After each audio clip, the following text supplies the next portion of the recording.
I run some wild well-beings workshops in Stroud, and I'll just tell you a little bit about them. So it all started just after I'd done a course in a practice called mirroring. And mirroring is a practice of being able to listen to what someone is saying and to be able to bring out the wider story. And this was particularly in context of nature connection and people going out on nature solos.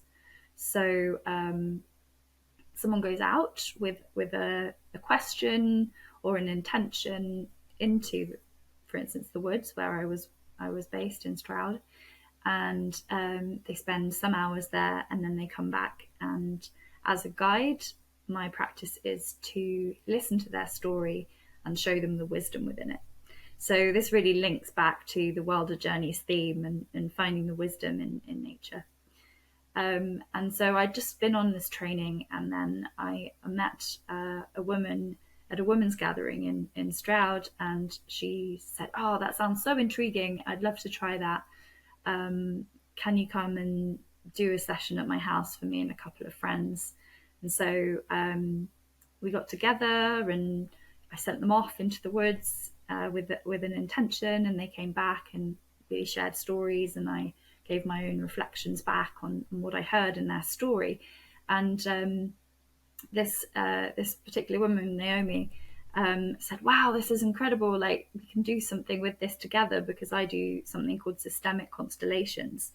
And I'd never heard of that before.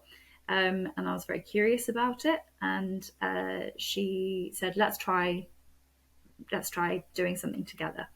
And so it grew from there, really. And it's just the most beautiful collaboration. Using my own experience, I've done more training since in the passage work and this mirroring practice. And I therefore am really guiding people to go out, looking for support from the natural world, and then helping them to see what the beings in nature are showing them.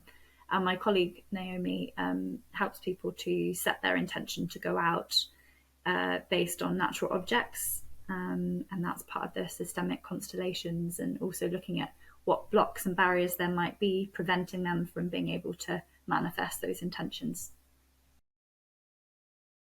The season itself is a big part of the whole intention setting process, and how that looks is that, for instance, in autumn you may find a orange leaf that was green in the summer, and that represents something a bit different than the green leaf, and maybe it represents letting go of something, or a berry represents the fruiting of something.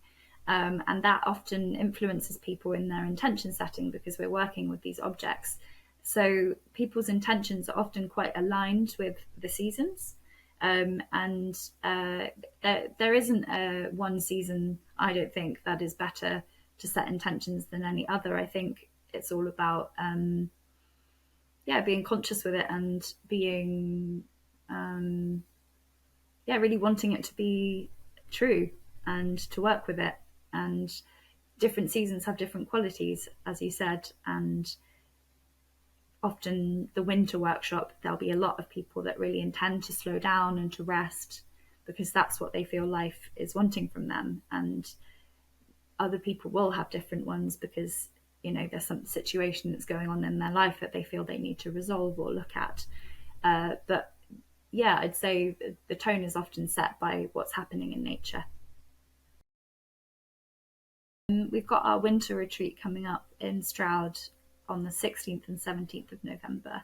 And this is a chance for people to get together and look to nature, to what it shows them that they need in their lives at this time of year.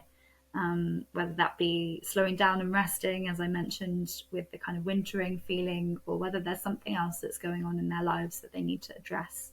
It's a chance for people to reflect and to review, and also to spend time with the nature beings and what they're doing at this time of year. and just looking and observing.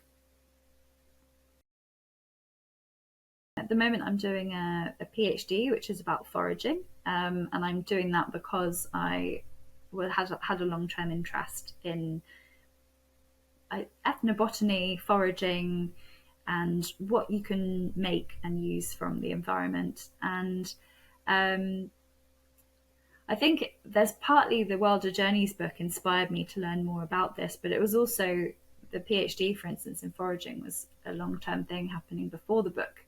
Um, I guess, yeah, I just always had a curiosity about using the materials around you to be able to survive, to be able to live. And at the moment, I don't do bushcraft in my daily life, but I do it in some of the workshops and retreats that I run in order to give people a really hands-on connection with the environment around.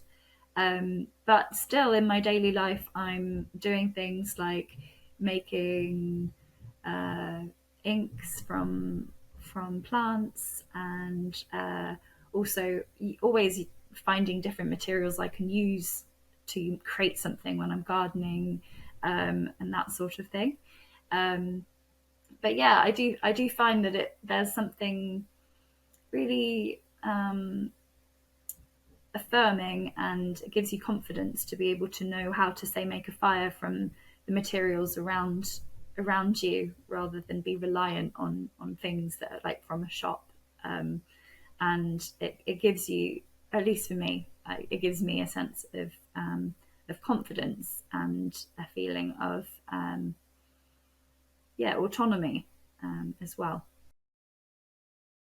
It makes you look at things more, and you have more of a relationship with it. And I really love that, being able to look at a plant and being like, I know what you can be used for.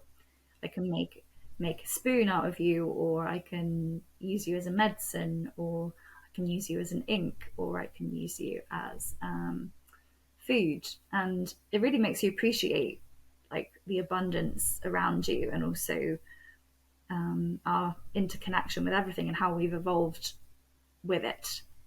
If you know the kind of traditional uses of different plants and other beings. My advice for anyone starting out with things like foraging and bushcraft would be to get a good book. I think foraging, for instance, like there's so many great guides out there, and you can almost just start with one simple thing, like, okay, I want to learn to identify sorrel in the meadows, and just one season, just learning one plant and going out and seeing if you can spot it. That will really, it will build over time, and you'll feel quite confident rather than trying to learn everything at once. It's really good to take a kind of slow approach, and also actually use that plant for something and taste it. And obviously, I have to say, be sure you know what it is before eating it. But yeah, one thing at a time rather than lots at once. Um, and when it comes to bushcraft, it is actually good to, for me, I found that it's been really helpful to be shown something. So whether you watch a YouTube video or whether you go on a course, I think that, yeah, unlike foraging, which is really accessible through books and things, I think I would personally struggle learning bushcraft through a book. And I think that you really need to see people doing what their hands, what they're doing, and to either be shown by someone who knows, or to find a YouTube video. And I've been on a couple of courses, and also spent time with people that know and have learnt from them. And yeah, that's been my ways of learning.